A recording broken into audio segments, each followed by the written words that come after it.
While Eleanor and Michael are talking to Brent, Janet is breaking up with Jason, which is sad. But sadder still is that she tells him that the Jags cut Blake Bortles, which feels messed up. He didn't need to know, but the episode is going to keep getting sadder.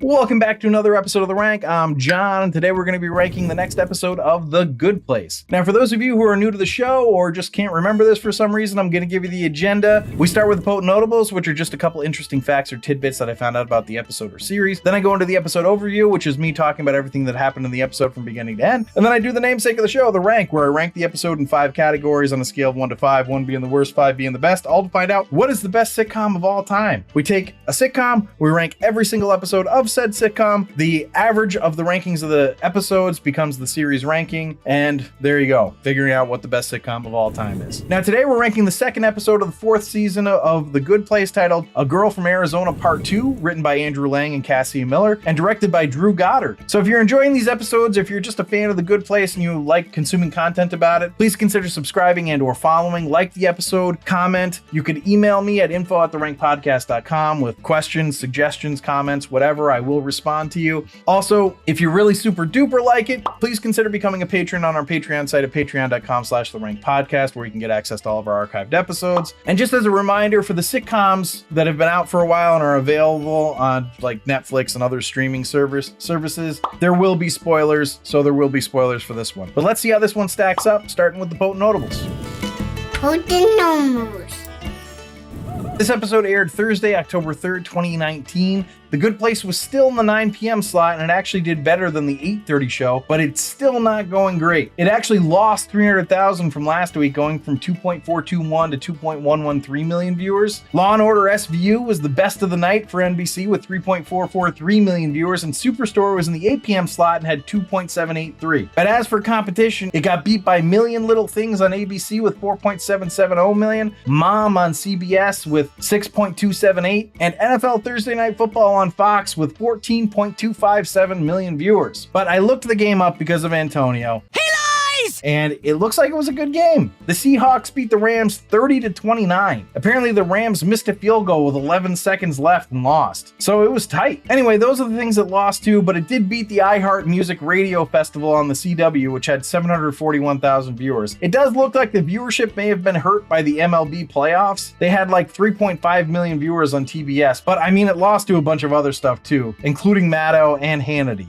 So neat. So a couple other potent notables here. I just had to mention the giant golf balls are branded Entitled Deist, which is just fun and worth mentioning. Also, just because I found this, and despite Sean not being in this episode, I couldn't help imagining what that character would have been like had this happened. Nick Offerman was offered the role of Sean, but ended up rejecting it. I mean, I know he would have played it differently, but in my head, it's Ron Swanson, and it's excellent. All right, so those are the potent notables. Let's go to the episode overview. We start the show with everyone feeling pretty down, but Michael is looking at the positives. Like the fact that the bad place planted Linda means they're scared. They're scared they're gonna lose, and they already know what makes Chidi tick, so they're further along than before. This sort of brings people around, and Eleanor decides to focus on Brent. And boy, oh boy, is Brent a giant douchebag. There's just no introspection happening with that guy at all. Even though Eleanor is trying to show him that he doesn't belong, like with a talk show interview with a woman who saved all the ducks and horses, and then Chidi as well, but he is unfazed. He thinks he belongs there.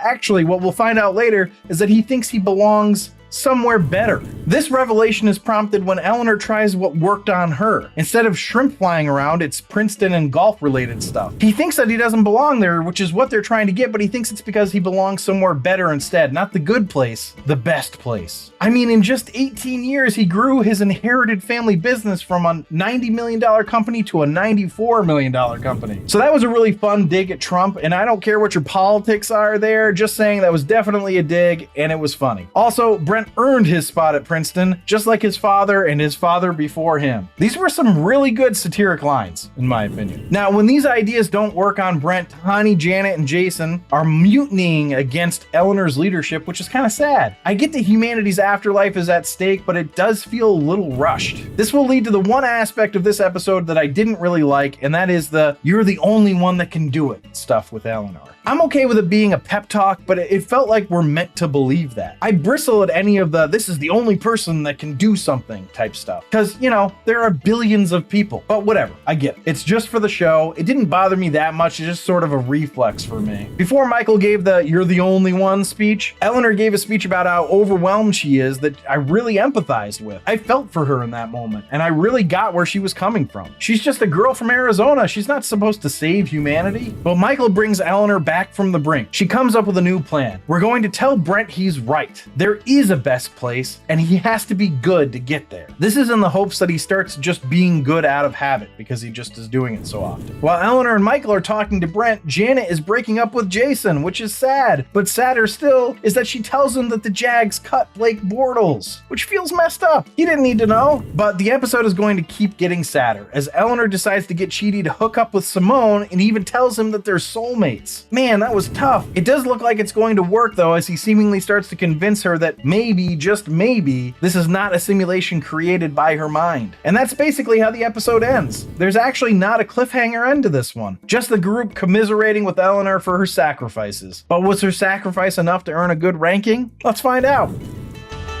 A rank.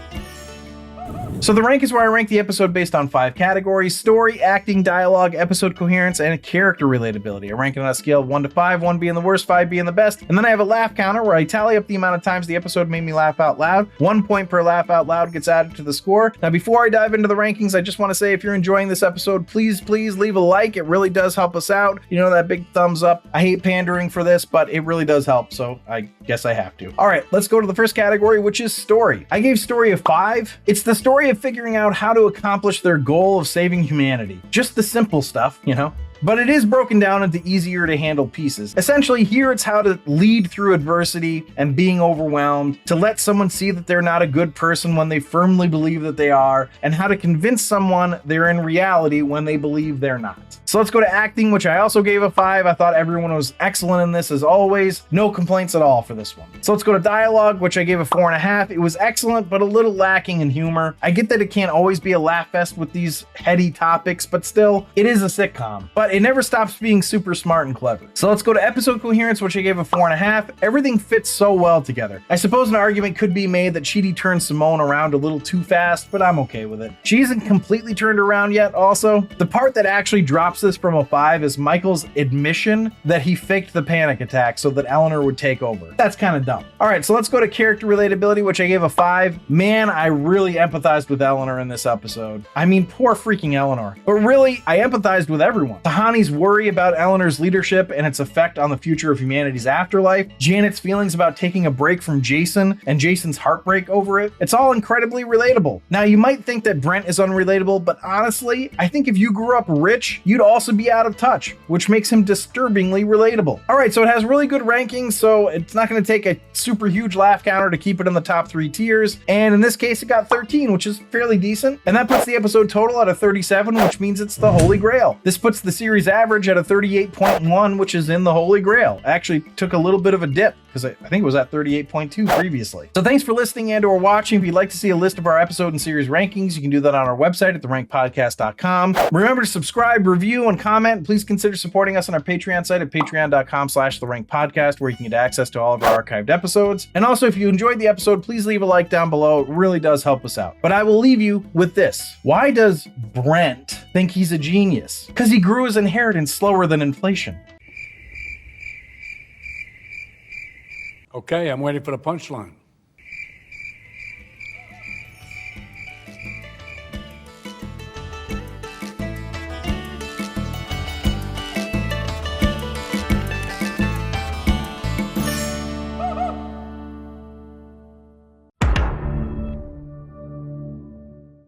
It's the story of figuring out how